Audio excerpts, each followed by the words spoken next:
buenos días a todas, a todos.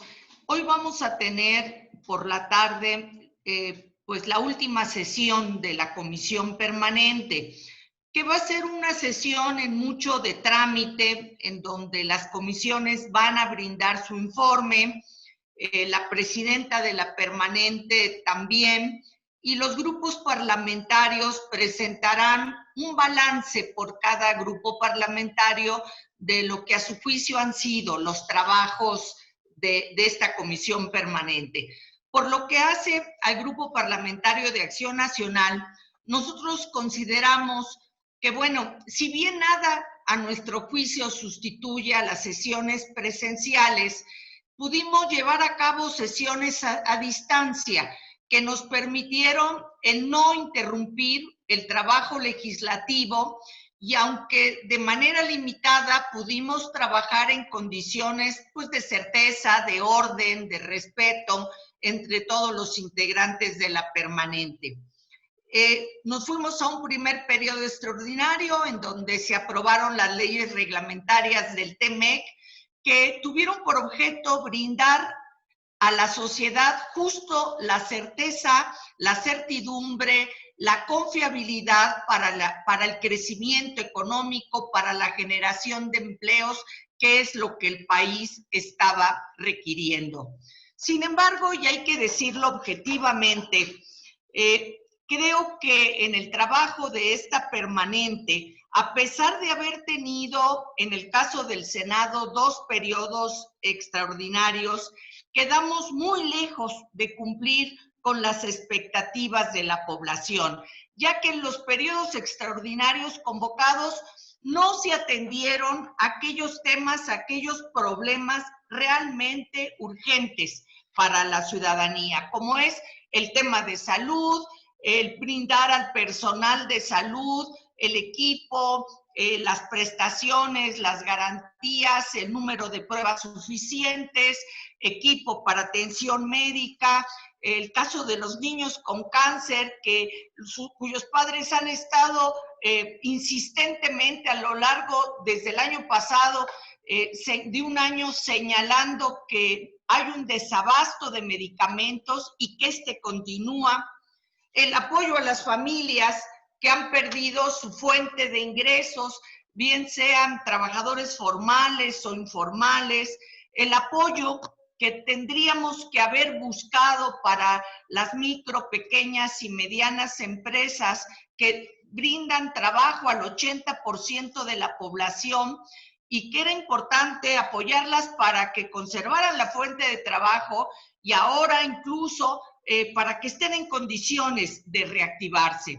Desafortunadamente no se atendió la iniciativa que presentamos el Grupo de Acción Nacional relativa a la Ley de Emergencia Económica y a la propuesta del ingreso básico de carácter temporal para todas aquellas familias que, como comento, han perdido los ingresos. Y bueno, pues simple y sencillamente comentar que la crisis aún no termina. En temas de salud hay un elevado número de contagios, de personas que han perdido la vida, pero además en el tema económico parece, por las condiciones económicas del país, que esto puede agravarse y tenemos que actuar de manera responsable, para lo cual seguiremos insistiendo en la Ley de Emergencia Económica, en la implementación del ingreso básico temporal para las familias que se quedaron sin fuente de ingresos.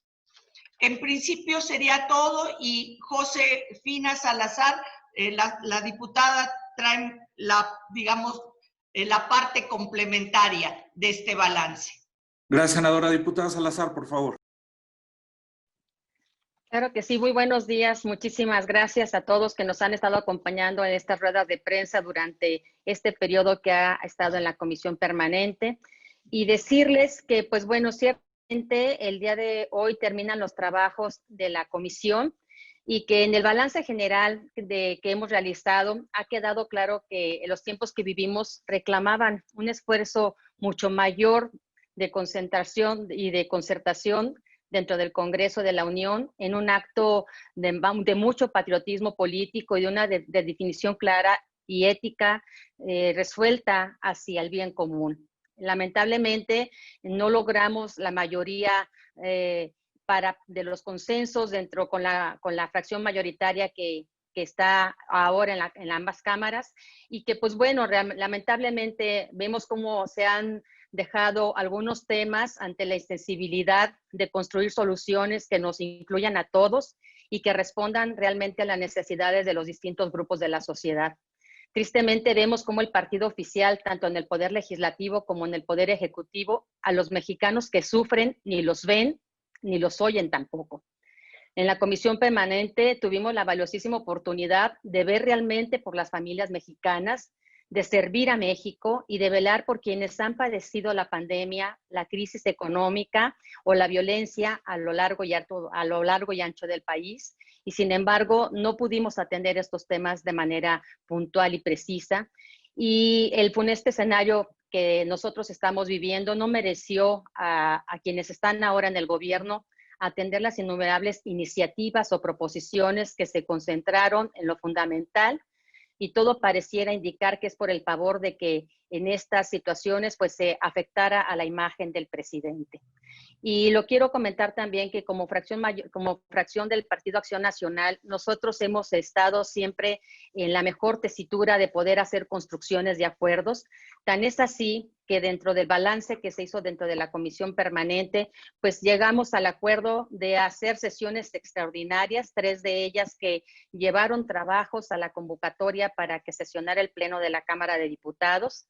En el primer periodo, el 30 de junio del 2020, lo que fueron las leyes del TEMEC, que prácticamente pues de estas se aprobaron 4 de las 9 iniciativas que estaban por ahí pendientes y a los cuales se llegaron los consensos y que quedaron debidamente aprobadas en esta comisión, y al acuerdo también de la Junta de Coordinación Política por el que se reanudaba el proceso de elección de consejeras y consejeros del Consejo General Electoral del INE. El segundo periodo ordinario que se realizó fue precisamente para la elección de las consejeras y consejeros, y hay que decirlo también claramente, este así fue uno de los mejores trabajos que se realizó en un trabajo en consenso, en donde en un proceso inédito con la participación de la sociedad, en un proceso también transparente, se eligieron a los 4 consejeros que se vinieron a sumar al trabajo tan importante que va a realizar esta institución para el proceso electoral 2021, en donde quedaron electos Norma Irene de la Cruz Magaña, Carla Astrid Homrey Jordán, José Martín Fernando Faz Mora y Ukib Espada Zancona. Fueron los resultados en donde prácticamente por unanimidad, con algunos mínimos disensos, llegaron a ser electos y bueno, llegaron a integrarse también al trabajo del INE. Y en el tercer periodo extraordinario, pues bueno, ahí también nosotros, como en los otros 2 periodos, acompañamos, en este tercero no, derivado de que, pues bueno, lo que se pretendía llevar a discusión, la modificación al artículo 1 de la Ley de Adquisiciones de Arrendamientos y Servicios del Sector Público, para darle al presidente de la República y a la Secretaría de Hacienda todas las facultades para la compra de medicamentos e insumos en el extranjero sin ningún requisito, sin ninguna claridad en el tema de transparencia ni rendición de cuentas, ni tampoco y mucho menos teniendo la certeza de que esta calidad de medicamentos vendría a ayudar a las necesidades de las familias mexicanas, pues nosotros no acompañamos este periodo extraordinario de sesiones. Sin embargo, sí estuvimos haciendo un puntual señalamiento de por qué no lo estuvimos acompañando, por qué nosotros no aprobamos esta modificación al artículo 1. Y pues bueno, lo vamos a ver el día de hoy. El 29 de julio fue aprobado este decreto, esta modificación. Hoy estamos prácticamente a 24, 25 de agosto, estamos casi a un mes de que se aprobó dicha ley, y pues bueno, vemos cómo las carencias y las necesidades continúan y permanecen en el sector salud, ¿no? Estos son temas que abordamos, al igual que la armonización de 86 leyes en materia de paridad de género también en 3 minutos, y una iniciativa que también aprobamos en la Cámara de Diputados y que por supuesto acompañamos con respecto a la integración paritaria de consejos, comités, junta de gobierno, asambleas generales, comisiones y órganos de gobierno. Y también una modificación a la Ley de Transparencia y Acceso a la Información para establecer el texto público íntegro de las sentencias judiciales. Estos fueron los temas que abordamos, en los que tuvimos nosotros participación, que tuvimos acuerdos, pero como decía la senadora Lupita, lamentamos que otros temas importantes, en el tema de salud, en el tema de seguridad, de reactivación económica, de brindarle a las familias un ingreso mínimo vital en esta época de pandemia, pues son temas con los cuales nosotros nos llevamos pues esa lamentable falta de capacidad por parte de la fracción mayoritaria para poder llegar a los acuerdos necesarios y verdaderamente favorecer y ayudar a las necesidades de las familias mexicanas. Bueno, nosotros estamos en la mejor disposición, lo seguiremos haciendo como fracción parlamentaria del PAN, y desde la Cámara de Diputados, por supuesto que seguiremos impulsando las iniciativas que se quedaron pendientes, que no fue posible sacar en este periodo de esta permanente, pero pues bueno, inicia el nuevo periodo ordinario y nosotros no quitaremos el dedo del renglón para que estas iniciativas que van en un apoyo directo a las familias, a los empresarios, al campo, a la salud, a la seguridad en México, sean aprobadas en el siguiente periodo y sean discutidas en la Cámara de Diputados. Es cuanto, Sergio. Muchas gracias, diputada. Senadora Murguía, ¿pudiéramos con el tema Baja California empezar, por favor? Sí, gracias, Sergio. Quiero referirme a este tema fundamentalmente por su gravedad, por la trascendencia que tiene y por el precedente que puede implicar. Lo califico así como un golpe de Estado parlamentario en el Congreso de Baja California Sur, por el que 13 diputados de Morena y del PT pretenden destituir a 5 diputados locales y amonestar a 3 más a través de un juicio político irregular e ilegal, y adueñarse de manera forzada, impuesta, de la mayoría legislativa y la presidencia del Congreso local. Todo ello en un muy grave y claro desacato a una resolución de la Corte que en una controversia constitucional anteriormente presentada ya se había concedido y otorgado a los promoventes la suspensión, y por otro lado el amparo que promovieron y que les concedió una juez de distrito a los diputados que fueron destituidos y sancionados. Pero para hablar de este tema con toda precisión, lo hará la senadora Lupita Saldaña de Baja California Sur, que lo conoce de primera mano. Muchas gracias, Lupita. Perdón, Sergio. Gracias, Lupita. Gracias a los medios de comunicación y a los compañeros que hoy están presentes, a la diputada Josefina, a mi compañero Yulen y por supuesto a mi compañero de Baja California Sur, Rigo Mares. Pues efectivamente parece inaudito, parece increíble, pero pues es cierto, la legalidad, la irresponsabilidad impera hoy en el Congreso de Baja California Sur. Es sin duda un golpe duro a la democracia, como ya lo comentó mi compañera senadora. Mi estado, al igual que todos los demás del país, está siendo golpeado por la pandemia y hoy, aparte de ese golpe, tiene que lidiar también con los diputados de Morena, que en lugar de estar trabajando en acciones que reactiven la economía, que reactiven el turismo, que fortalezcan el sector salud, pues hoy viven pleitos, divisiones que han llevado incluso a retar a la Suprema Corte de Justicia de la Nación y a no atender una suspensión que dictó una juez federal.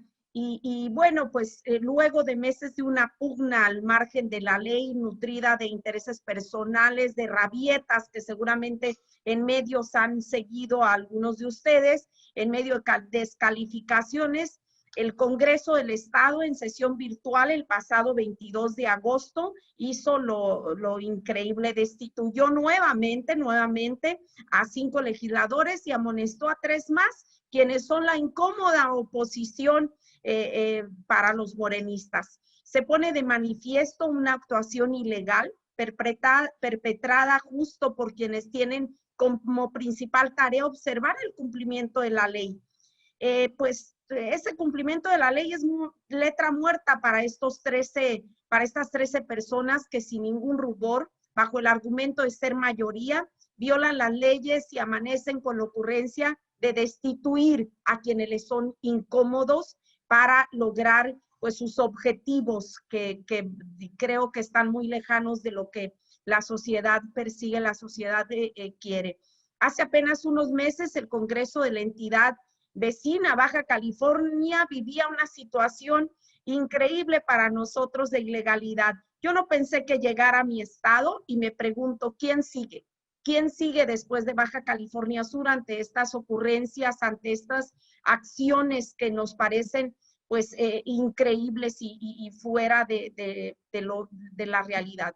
Y en este atentado contra la democracia, quiero comentarles, soy del municipio de Los Cabos. Aquí tenemos un problema gravísimo de agua y tenemos en proyecto la construcción de una desaladora. Precisamente el proceso iba al Congreso del Estado para que pueda hacer realidad este proyecto y hoy está parado por esta insensibilidad y por lo que está pasando en el Congreso, porque no tenemos una certeza y una legalidad para que puedan funcionar, para que puedan legislar y pueda funcionar el Congreso de mi estado.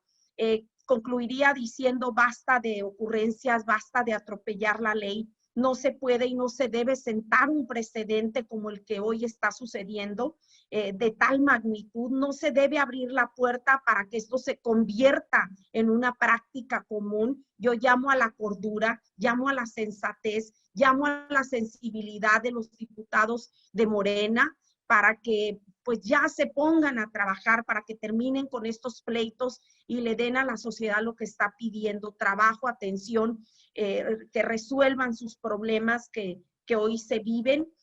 Y también un llamado a la Suprema Corte de Justicia de la Nación para que para que se pueda resolver de manera pronta esta situación y podamos como Estado pues salir de la crisis que hoy impera en todo el país. La crisis que nos ha traído esta pandemia y que se suma con esta insensibilidad, con esta ilegalidad que hoy cometen los diputados de Morena de mi estado de Baja California Sur.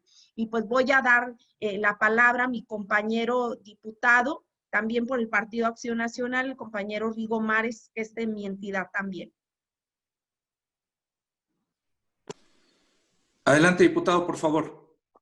Gracias, Sergio. Muy buenos días a mis compañeras y compañeros legisladores, a los medios de comunicación que siguen esta rueda de prensa. Y pues efectivamente, como ya se ha relatado aquí, tenemos mucha preocupación por lo que está sucediendo en mi estado, por lo que está sucediendo en Baja California Sur, donde estamos desafortunadamente viendo un nuevo capítulo de una disputa que ya lleva meses en el Congreso de Baja California Sur, que ha tenido paralizado al Congreso del Estado por varios meses en esta situación donde pues efectivamente se debería estar más discutiendo temas como las crisis que estamos viviendo, tanto en materia de salud como en materia económica. Y sin embargo, lo que vemos es a diputados y diputadas de Morena y del PT que prácticamente han secuestrado el Congreso.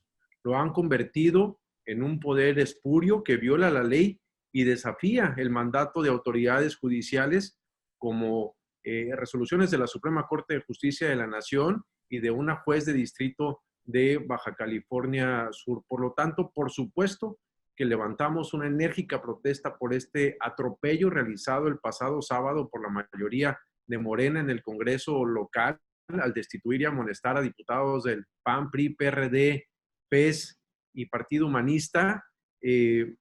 Condenamos esta acción reiterada de los legisladores del Partido Morena al persistir en su intento por desaparecer la oposición en el Congreso local de Baja California Sur.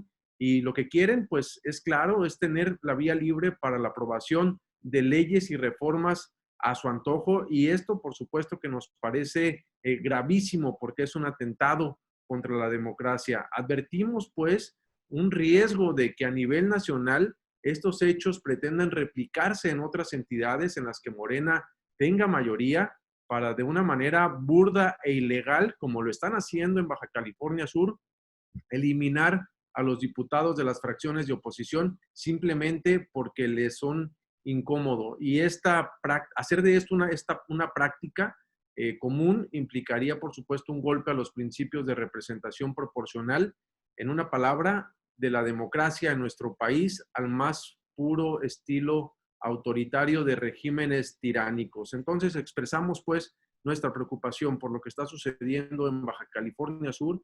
Hacemos efectivamente un llamado a los diputados y diputadas del Congreso local a que diriman sus disputas, a que dejen de pelear por espacios y posiciones, a que no pretendan eliminar a la oposición porque le resulte incómoda, y hacemos también un llamado a la Suprema Corte de Justicia de la Nación a que resuelva lo más pronto posible esta situación que, insisto, tiene en la parálisis al Congreso local de nuestro estado. Muchas gracias, diputado. Empezaríamos con las preguntas y respuestas, si les parece bien. Tenemos 4 registradas.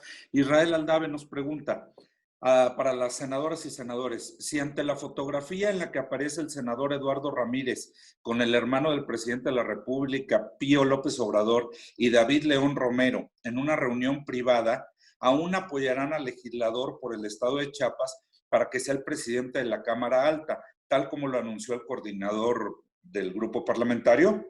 ¿No les resulta sospechosista esta reunión cuando el supuesto financiamiento a Morena salía del gobierno de Chiapas, del que Eduardo Ramírez era secretario general? Senadora Murguía, por favor.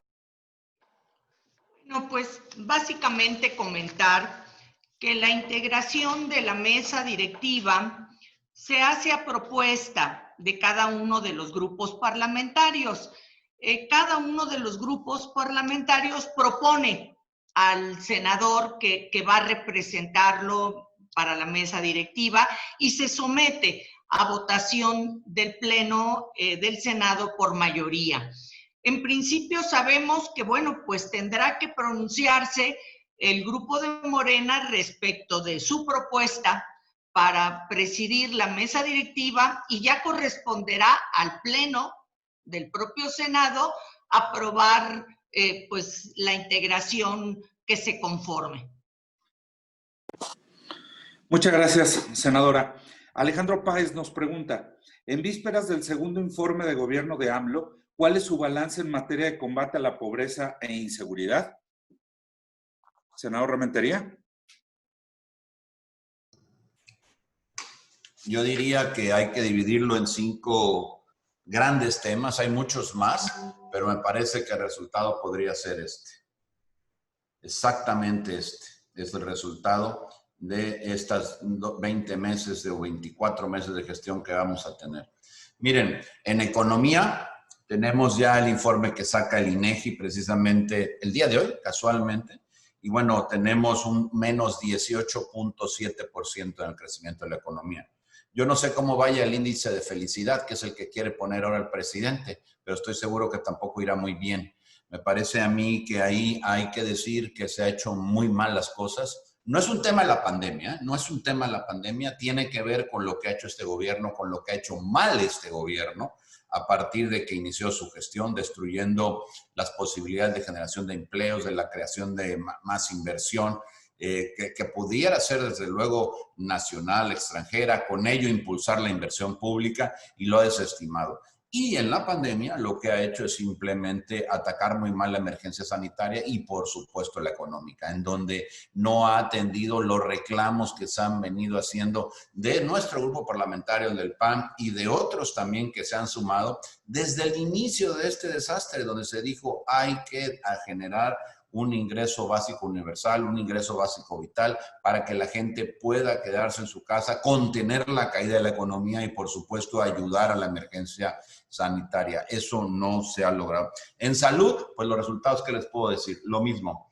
0, porque lo que tenemos es, pues, lamentablemente hemos llegado al escenario, al muy catastrófico, al peor, al que veía el gurú Gatell. Bueno, pues resulta que hoy es justamente ese escenario el que abordamos.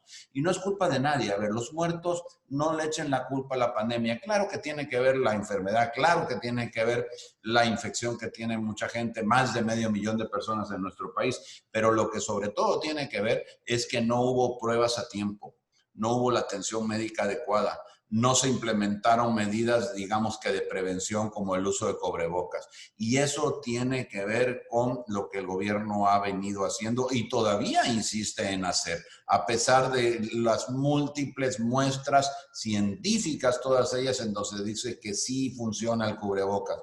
Así que una buena parte de los hogares enlutados con esta pandemia son responsabilidad, son culpa de este gobierno y del presidente de la República. Y en seguridad, ¿qué les puedo decir? Pues seguridad, lo mismo. También tenemos cero.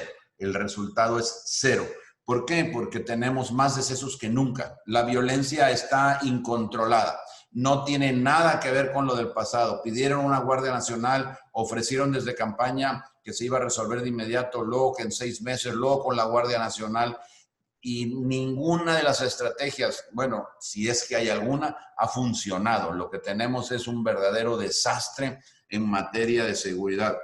Y bueno, en corrupción, en el combate a la corrupción que ha sido la bandera, pues el resultado es cero o inferior a cero, negativo. Porque aquí sí que ni pío dicen. Aquí han venido hablando precisamente de que van a combatir la corrupción y tenemos el gobierno con mayor opacidad.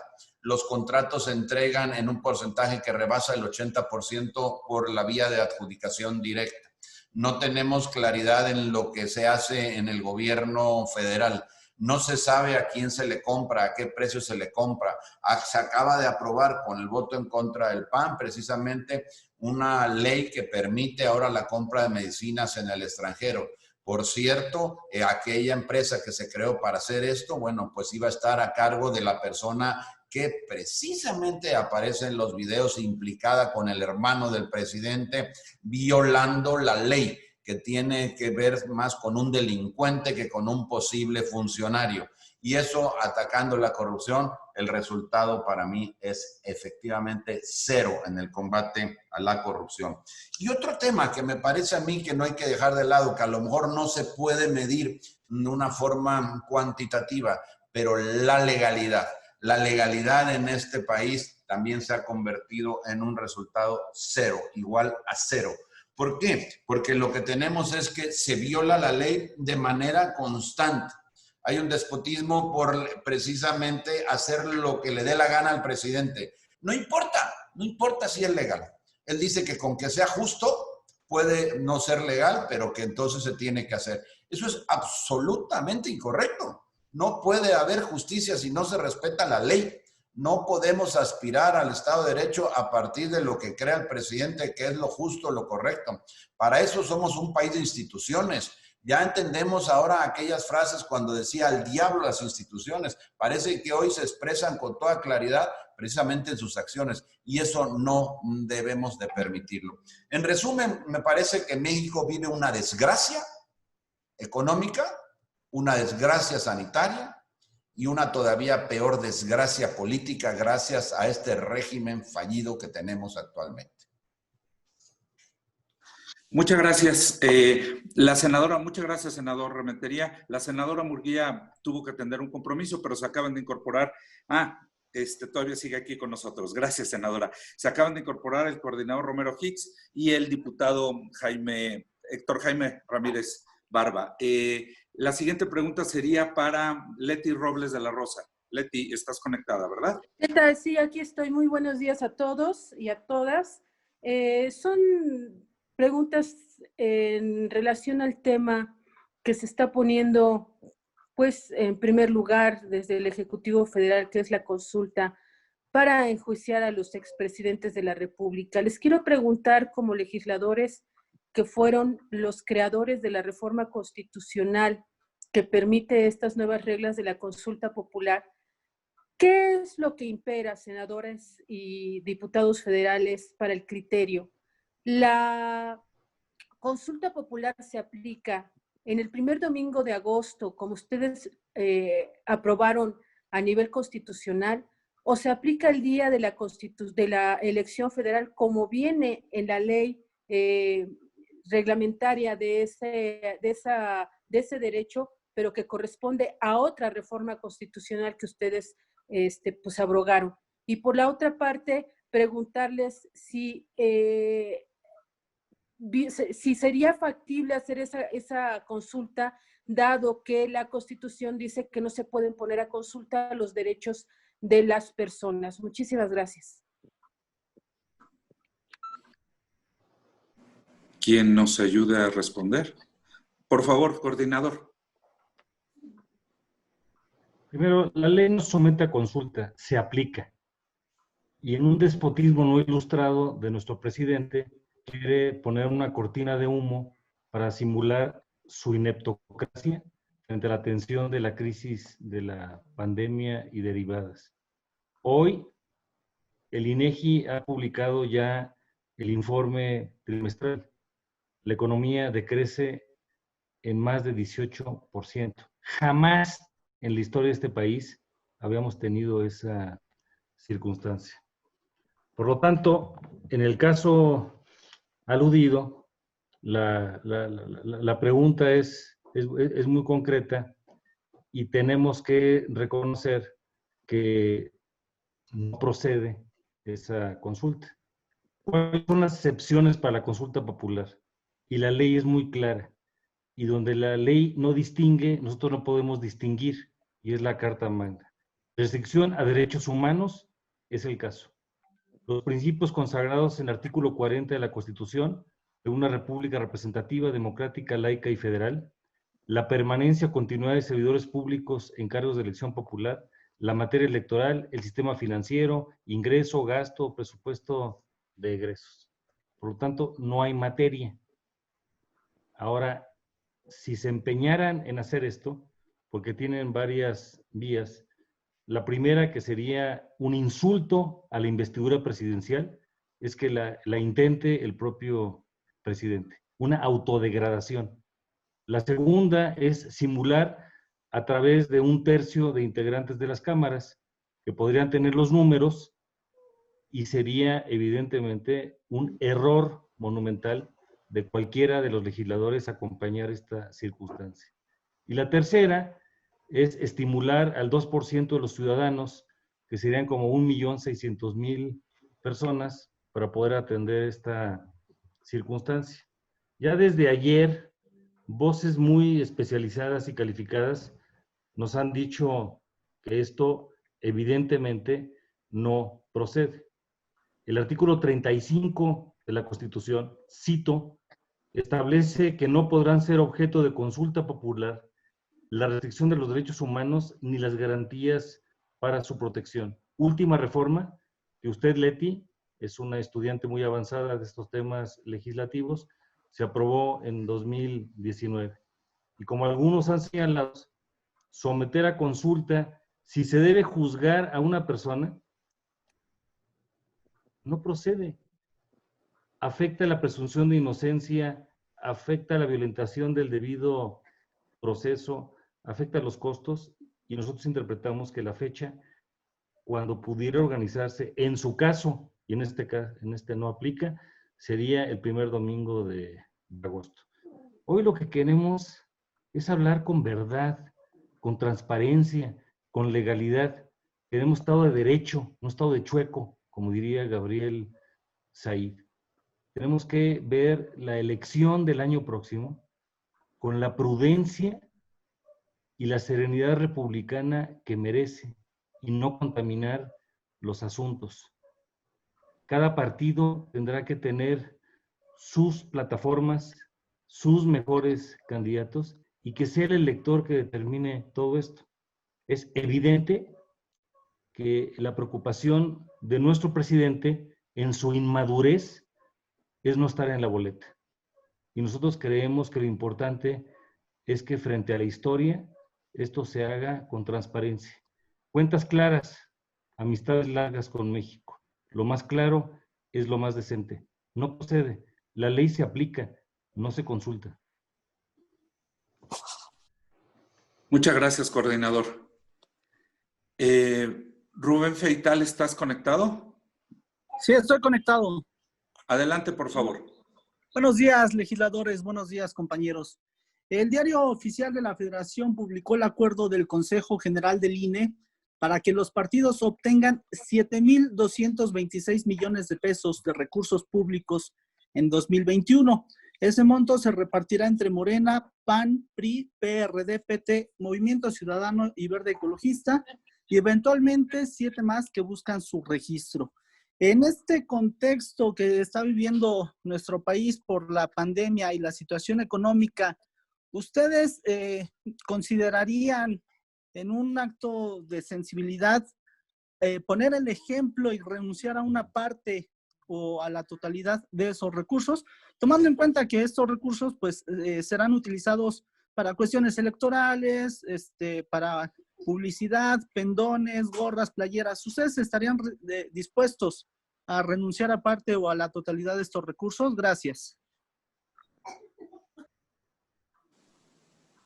Por favor, coordinador. Gracias.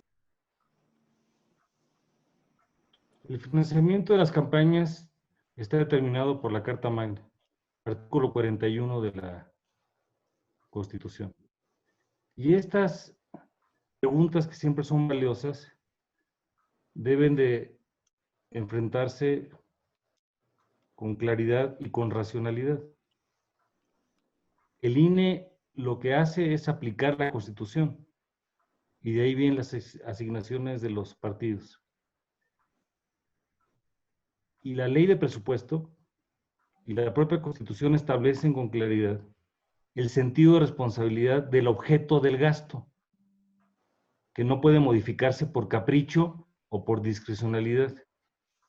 Y a ese propósito, nosotros tenemos que entender que el marco de la Constitución y las leyes secundarias es el que debe de prevalecer. Y nosotros vamos a respetar eso.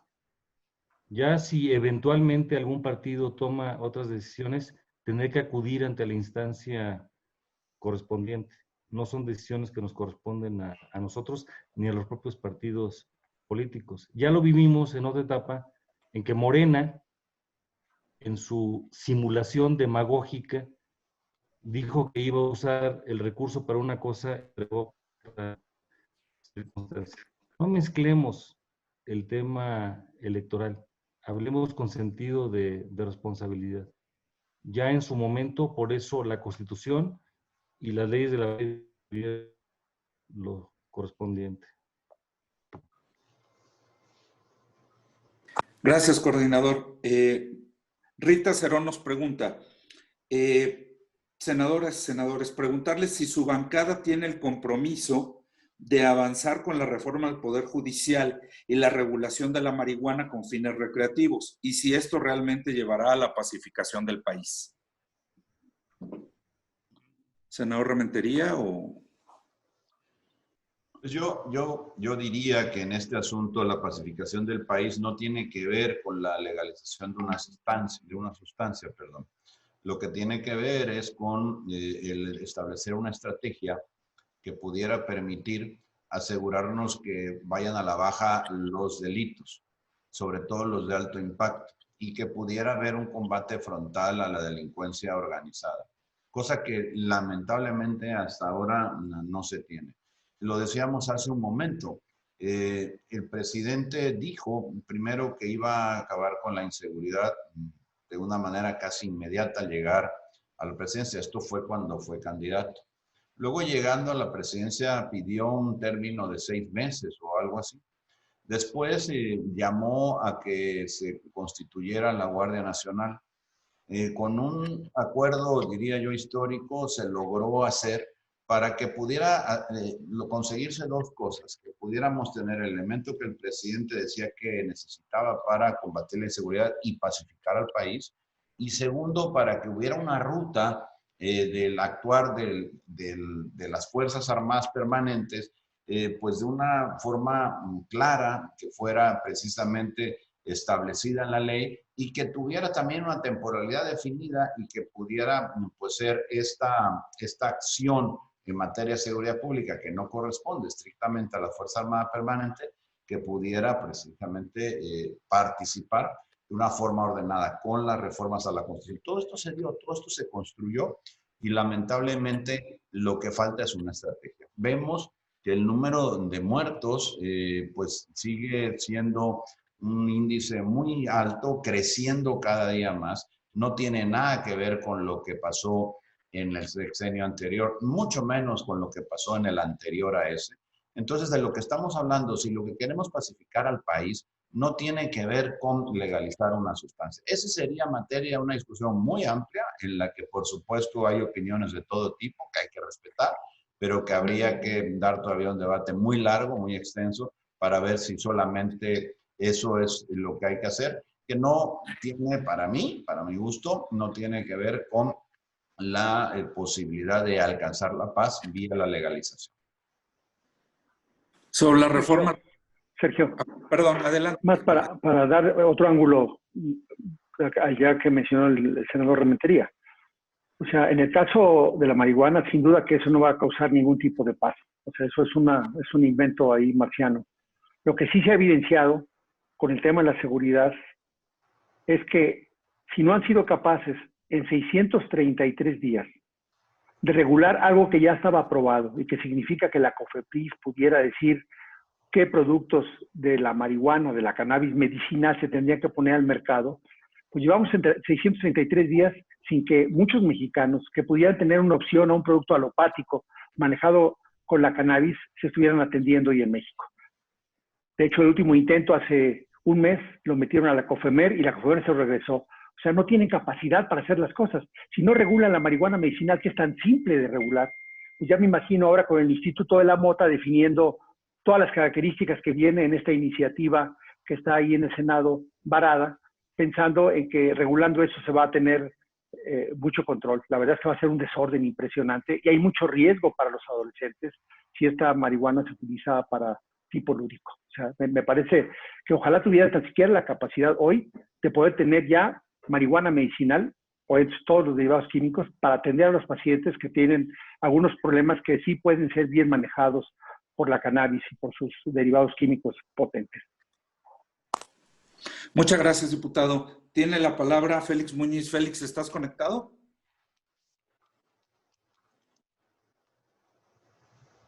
Creo que no está. Le hago yo la pregunta. Dice Félix Muñiz, dice Monreal que si citan a declarar a AMLO, también hay que hacerlo a Calderón y a Peña Nieto, si pueden emitir una opinión.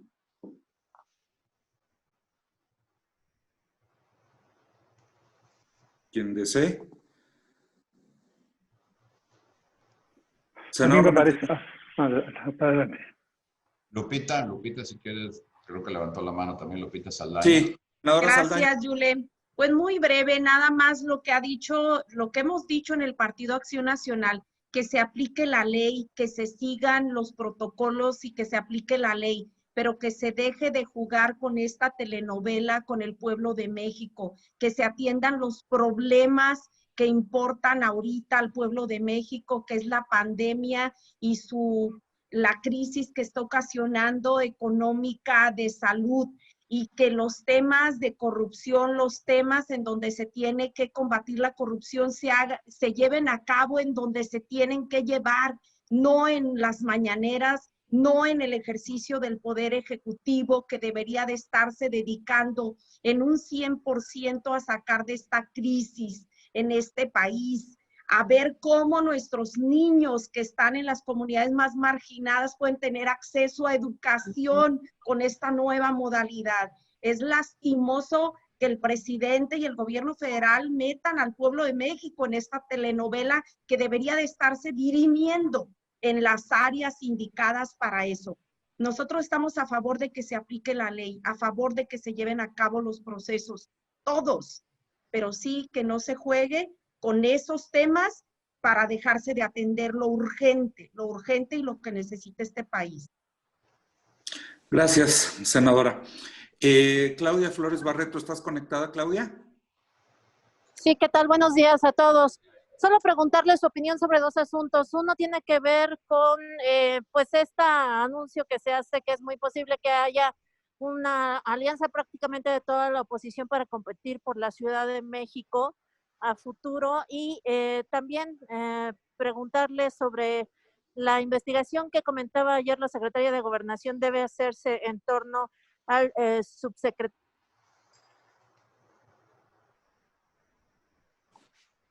Clau, se cortó la segunda pregunta. Secretario Peralta, usted sesión, pues ya ha tenido algún... A ver, ¿me escuchan ahí? Sí, ya te escuchamos.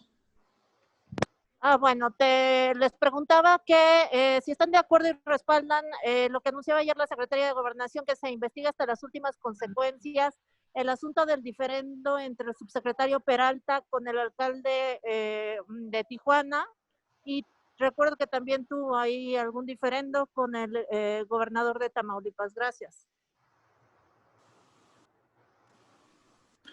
Sobre la alianza en la Ciudad de México, ¿quién desea responder?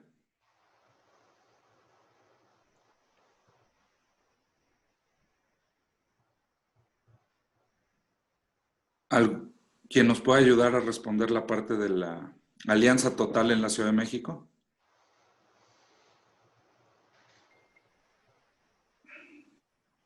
Igual y no están de acuerdo, pero a lo mejor así me pueden ayudar expresándolo. Gracias. Hay un comentario, eso le toca a los partidos políticos. Nosotros estamos en la ruta legislativa y entiendo que el senador Rementería también quiere ofrecer un comentario. Básicamente en el mismo sentido, corredor Romero. La verdad es que, bueno, es un tema que se tiene que resolver, pues, el partido tiene que manifestarse allí. No es un asunto bajo el cual nosotros pudiéramos tener mayores opiniones. Entonces yo no quisiera que tuviéramos que ver con eso para no influir en nada, ni siquiera estorbar en el asunto en el caso de la decisión que se vaya a tomar. Es interesante porque es la primera vez, creo yo, que no tienen una opinión en torno a un asunto que compete directamente al partido. Pero no les somos agradezco. dirigentes del partido, por eso, claro, no representamos al partido. Pero sí son senadores del partido. Somos senadores de la República y diputados federales y representamos a toda la población. Y sí tenemos un origen partidario. Pero no somos voceros del partido porque no estamos autorizados. Las alianzas, en el caso de nuestro partido, se acuerdan por órganos colegiados. En el caso nuestro es el Consejo Nacional en lo general y en lo particular ya en las entidades federativas. Por elemental prudencia, por eso esperemos a que los partidos determinen en sus órganos correspondientes. Claro, diputado, yo conozco todo eso, solamente quería su opinión personal, porque todos siempre tenemos una opinión personal, aunque formemos parte de alguna organización o algo así, en el que las decisiones no dependen directamente de nosotros, pero gracias. Gracias por la pregunta. Gracias. Está la segunda pregunta sobre el subsecretario.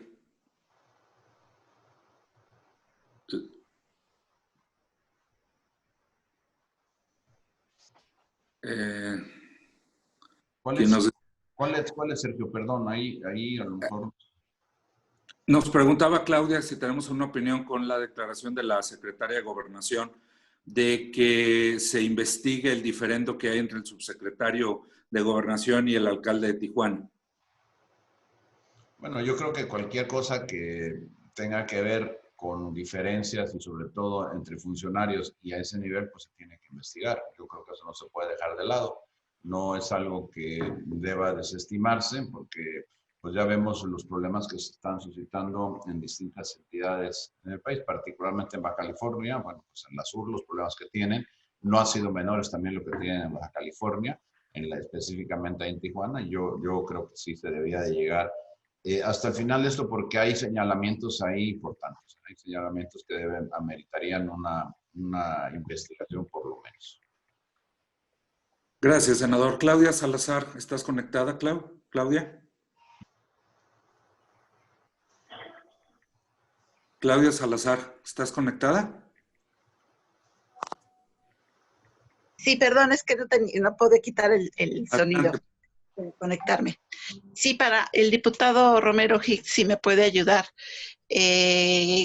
con una respuesta a lo que ya está sucediendo al interior de Morena, de que exigen muchos diputados que el coordinador Mario Delgado ayude a que el PT llegue a la Cámara, a la mesa directiva de la Cámara de Diputados, que presida el PT o que sea algún miembro de la coalición de Juntos Haremos Historia.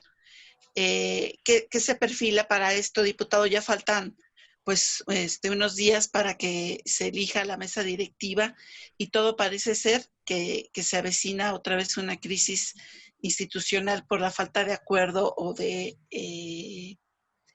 una posible violación al acuerdo que hubo hace 2 años sobre la rotación en la mesa directiva. ¿El PAN ya qué posición tiene de que no se llegue a respetar este acuerdo y que se impongan visiones de que no puede llegar la oposición a la mesa directiva?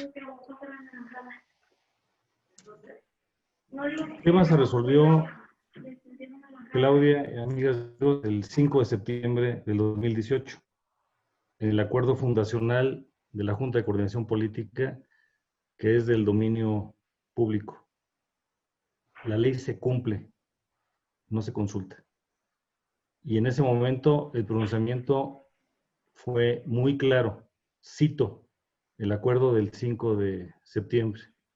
Se acordó que en estricto cumplimiento de la ley orgánica, la presidencia de la mesa directiva sea rotativa conforme a lo establecido en la ley orgánica en su artículo 17 y de acuerdo al orden decreciente de los grupos parlamentarios. Adicionalmente, que se privilegiará siempre el debate y no se va a utilizar de manera que transgreda la pluralidad democrática representada en la Cámara. Y la pluralidad democrática es la que teníamos al llegar. No es tema. Ya este acuerdo refleja el huachicol y el trasvase previo que tuvieron entre Morena y la Alianza. En el caso de la Cámara de Diputados, Morena obtuvo el 37.25% de la votación, no tenía mayoría. Y la Alianza Juntos Haremos Historia obtuvo el 43.58% de la votación, no eran mayoría. En el caso del presidente de la República, él sí obtuvo un amplio mandato, que fue el 53.19%. Hablemos con propiedad y esa es la numeralia de cómo llegamos a San Lázaro y más o menos una décima cómo llegaron nuestros senadores a su función legislativa del Congreso de la Unión. Entonces nosotros pensamos que esto opera en 3 sentidos. Primero, se aplica la ley. Segundo, se honra la palabra. Y tercero, se fortalecen las instituciones democráticas. Es un tema de Estado y no está sujeto a consulta. Muchas gracias, coordinador. Y para finalizar, nos dice también para usted, coordinador Romero Hicks, si piensa que en verdad con la televisión están aprendiendo los niños. Y con eso terminaríamos.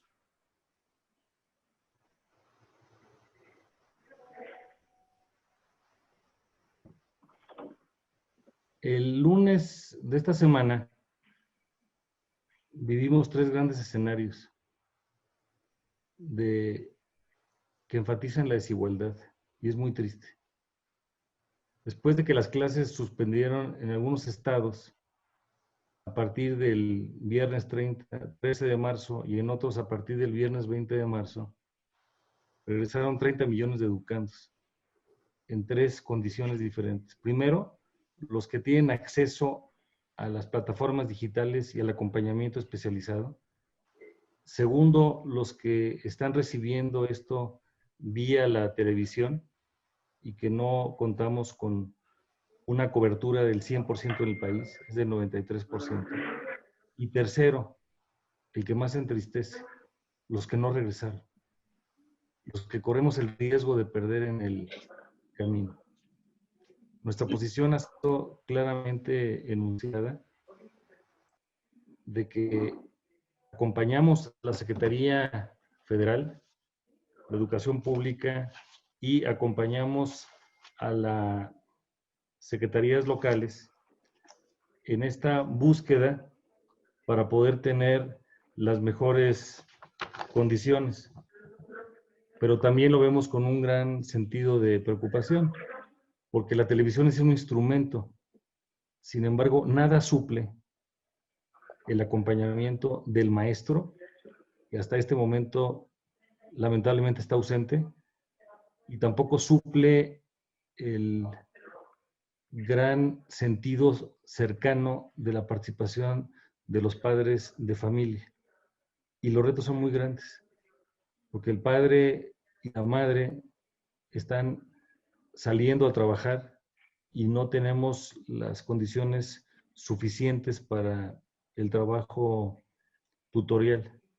Ya hay aspectos adicionales, como la salud emocional de nuestras niñas, niños y adolescentes, porque no han convivido desde mediados de marzo con sus compañeros, porque no tienen interacción con el maestro, y esto se ha ido complicando más. Por ahora, todavía los libros de texto no han llegado, las guías de los maestros tampoco, y estamos preocupados porque se destacan las desigualdades y podemos tener problemas de cobertura, de calidad y de deserción. Reconozco el esfuerzo de la Secretaría de Educación Pública, pero cuando lo comparo con Perú, me entristece ver que en Perú hicieron mejor la tarea. Lo que hemos visto hasta este momento son facilitadores de reciclajes de programas previos, de acuerdos con televisoras como la de España, la de Uruguay, la de Perú, la de Argentina, pero no todavía producciones propias.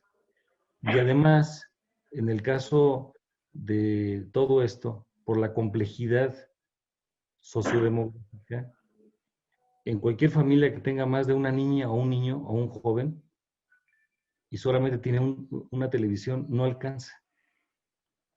Porque esa es la realidad que tenemos en el momento. Por eso nosotros estamos de acuerdo en que esto sea un instrumento temporal, pero estamos muy preocupados porque evidentemente no es la solución. Por otro lado, habrá que hacer muchas modificaciones. El modelo educativo no se hizo para ser digital. Los planes de estudio tampoco. Las evaluaciones quedaron pendientes. No sabemos sobre qué criterios e instrumentos se va a hacer la evaluación que mida los conocimientos, las habilidades, los valores, las conductas, las actitudes del educando. Entonces estamos ante una tragedia inédita que, aunque no es culpa de la autoridad federal, sí necesitamos utilizar un mayor sentido de innovación. Innovar consiste en pensar en lo que nadie ha pensado. Y eso es lo que nos debe de inspirar en este momento.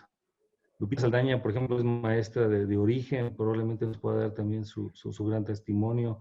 O José Salazar, que es una legisladora y que también lo está viviendo desde el punto de vista personal y familiar. Entonces, no queremos hacer un juicio lapidario, solamente señalar que tenemos que hacer mucho más. ¿Cuánto vale el sueño de una niña, un niño y un joven que no encuentra ese espacio? Hoy eso es lo que tenemos que hacer. Por eso la televisión es solamente esa parte del instrumento. Nosotros emitimos un decálogo que incluye diferentes aspectos. No quiero entrar a tanto detalle, pero sí vemos con preocupación que no estamos haciendo. Senadora Saldaña, por favor. Gracias, Sergio. Yo coincido con nuestro coordinador en diputados. Es una verdadera tragedia lo que va a pasar en el sector educativo. Esa brecha que se va a hacer más amplia en desigualdad. Y yo sí responsabilizo a este gobierno y lo digo aquí de frente, francamente, abiertamente. Deberíamos de tener ahorita una mesa de expertos, una mesa de análisis, viendo casos específicos para ver cómo enfrentamos y cómo se apoya ese porcentaje del que habla el compañero diputado, un porcentaje que existe en todas las entidades, de esos niños que no tienen energía eléctrica, que no van a poder seguir un plan por televisión, ni siquiera en la más mínima parte. Sobre esa parte se tiene que estudiar, que ver cómo sacamos adelante a esos niños, a esos alumnos, y sí debería el gobierno estarle dando la atención. Es doloroso ver cómo se le dan muchas horas a temas que creo yo sí que se le den, pero que no se ignore al tema educativo. No he visto al gobierno dedicándole esa comunicación al tema educativo que vive nuestro país, y sí es doloroso ver la indiferencia, porque si seguimos así, esta brecha de desigualdad va a ser mucho más amplia y no deberíamos de permitirlo. Deberíamos hoy estar protegiendo a lo más valioso que tenemos en este país, que son nuestros niños, niñas, jóvenes, adolescentes. Diputada Salazar. Muchísimas gracias. Pues efectivamente sí es muy preocupante lo que está viviendo el sector educativo. Primeramente también porque a los profesores no se les está tampoco dotando de las herramientas necesarias para que puedan tener ese acercamiento, ese seguimiento y esa plataforma necesaria para poder atender su labor como docentes. Es un tema preocupante cuando platicas con ellos y ves que realmente no hay una línea específica, no hay una línea de trabajo clara por parte de la Secretaría con respecto al trabajo que tienen que realizar, y ellos también en su compromiso que tienen hacia la profesión que están ejerciendo, pues obviamente se sienten también limitados y se sienten, algunos de ellos inclusive lo han manifestado hasta con una situación de verdadera preocupación por querer dar lo mejor de ellos y sin embargo no tienen las herramientas necesarias para hacerlo. Eso es por un lado, aparte de la incertidumbre de también saber qué es lo que va a pasar con ellos, qué es lo que va a pasar con el sector educativo, sobre obviamente la parte de garantizar ellos también como parte de su trabajo, pues los ingresos que ellos también tienen como personas que también tienen necesidad de tener un trabajo, ¿no? Entonces, esa parte es delicada. Y por otro lado, por la parte más sensible para todos los padres de familia, pues son nuestros hijos. Vemos como familias en donde tienen 5 hijos y donde las madres están preocupadas porque tienen un solo celular, porque tienen una sola televisión, porque están con tandas en que un niño atiende a una hora a su clase, el otro a la otra hora, pues bueno, no puede atenderlo. Y las madres han dejado también de trabajar por estar mayoritariamente ellas al frente de la escuela en línea, de la escuela en casa. Y pues todas estas condiciones parece ser que el gobierno no las ve, como yo los comentaba, no las ve, no las oye. Y vemos cómo no hay una acción concreta por parte del secretario de Educación Pública para poder dar una atención adecuada a estas necesidades que se están presentando. La educación es lo más valioso para los niños, la educación, sobre todo en las edades tempranas, sobre todo los niños que están en el tema de las estancias infantiles, que también fueron eliminadas por parte de este gobierno. En el tema de los primeros 6 años, la parte formativa es súper importante. No vemos tampoco una atención muy puntual por parte del gobierno federal hacia este sector educativo. Y bueno, ya ni decir en el tema de la deserción escolar, como lo bien lo comentaba el coordinador, pues es lamentable. Habrá que ver cómo viene el tema de la deserción escolar por los padres que ya no pudieron pagar los colegios, que no encontraron inclusive matrícula en el sector público y que hoy todavía tenemos niños que salieron del sector privado y que no han podido ser incorporados al sector público por la falta de capacidad también de poderlos recibir y que puedan continuar con su educación. Estos son los temas que están pendientes, son los temas que deberían de estar trabajando el secretario y pues bueno, lamentablemente vemos cómo En el caso de educación, al igual que en el tema de salud, al igual que en el tema económico, el gobierno federal se niega a escuchar la voz de los expertos, se niega a la posibilidad de abrir sus horizontes y de sumar el esfuerzo de gente que estoy segura que pudiera estar aportando para salir adelante de esta situación que se está viviendo en el país.